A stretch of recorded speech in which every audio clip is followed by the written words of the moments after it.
Welcome back to another deep dive. Today we're unpacking something that feels almost invisible, doesn't it? Your daily chats with AI. Yeah, like a single feather.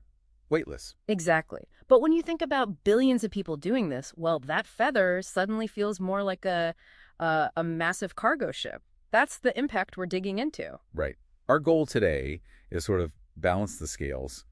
AI is incredibly useful, no doubt. But we need a clear look at the hidden costs, environmentally and, well, psychologically too. Have we really weighed that feather before, launching the whole fleet? That's the question. Okay, let's start with the physical stuff. The energy. I remember early estimates for like a ChatGPT query being way higher than a Google search. Oh yeah, maybe 10 times higher initially. But things change fast here. Mhm. Newer models, better hardware like NVIDIA's H100s, clever software tricks. Like quantization. Exactly. That's brought the energy per query down dramatically, maybe tenfold, closer to zero point 0.3 watt-hours now for something like GPT-4o. So it's getting better. It is, but the scale of use is also exploding. And these numbers, honestly, they're a moving target. Makes long-term predictions kind of tricky. And here's something wild I read. The cost of just being polite to an AI. Uh-huh. It sounds strange, right? But please, thank you. They're extra tokens, extra computation. And OpenAI's CEO actually said this cost them tens of millions. Apparently so. Think about it.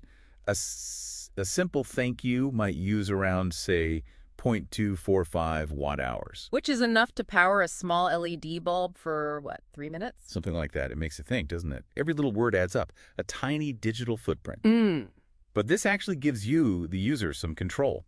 Prompt engineering, it isn't just for better answers. It's about energy saving, too. Yeah, because the output length, what the AI generates back, that's often more energy hungry than your input. Ah. So if you ask for concise answers, keep it brief, you could cut energy use by, well, studies suggest maybe up to 58%. Wow. So you're actually part of the optimization process. You really are.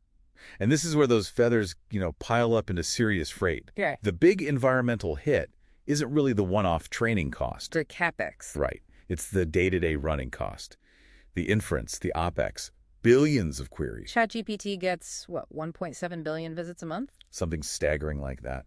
So its monthly running costs, energy-wise, can actually blow past the initial training costs pretty fast. It's like that analogy using a massive jet for just one passenger. Exactly. Flying a Boeing 767 for one person. Yeah. Using these huge models for simple tasks is just incredibly inefficient when you scale it up. And there are other hidden things too, right? Like the initial training energy is still huge. GPT-3 was 12,287 megawatt hours. Yeah, enormous. Over 500 tons of CO2 equivalent. But then you compare it to something like Bloom. Which is much lower. Way lower, maybe 25 tons CO2 edit. Yeah. And the difference, a lot of it was the energy grid. Bloom was trained in France. Which uses a lot of nuclear power, less carbon intensive. Precisely. So green AI isn't just tech, it's policy. It's where you plug it in. Plus water consumption. I saw a figure like 700,000 liters for GPT-3 training. Yeah, for cooling the data centers. And don't forget the hardware itself. Making the chips, the servers. That's embodied carbon, maybe 25–35% of the total footprint. Okay, zooming out then. Data centers globally. AI is driving huge demand. And an insatiable appetite, really. Projections suggest global data center electricity use could double by 2030, over 1,000 terawatt-hour. That's like Japan's entire annual consumption. Roughly, yeah.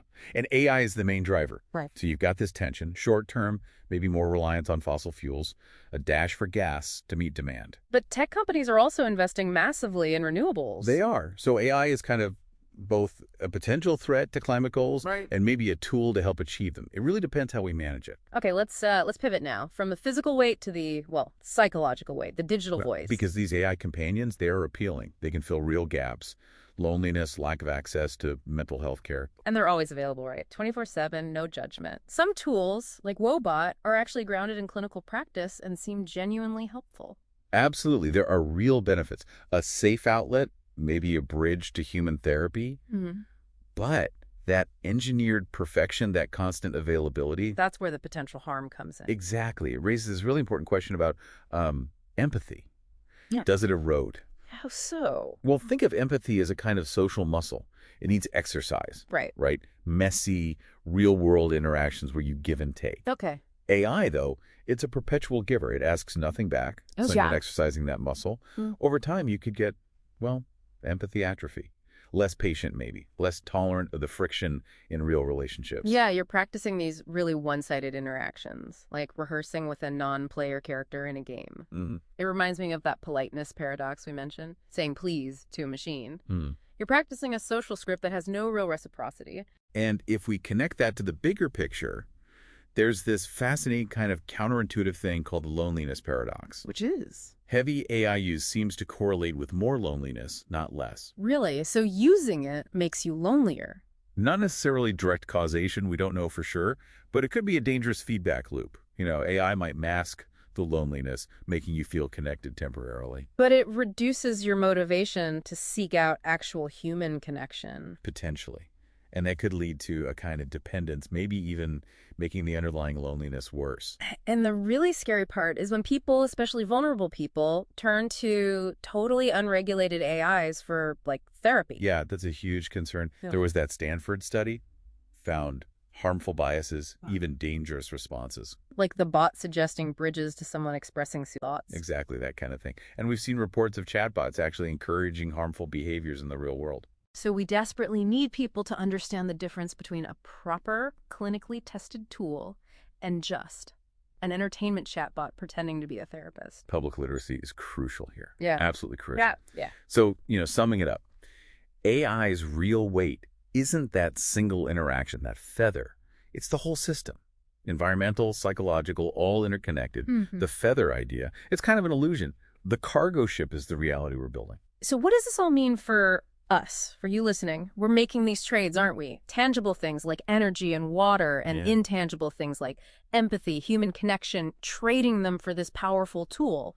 Implicitly. So the challenge, maybe the question to leave you with, is how do we start making these trade-offs explicit? How do we consciously recalibrate our relationship with AI to build a future that's, well, sustainable and genuinely human?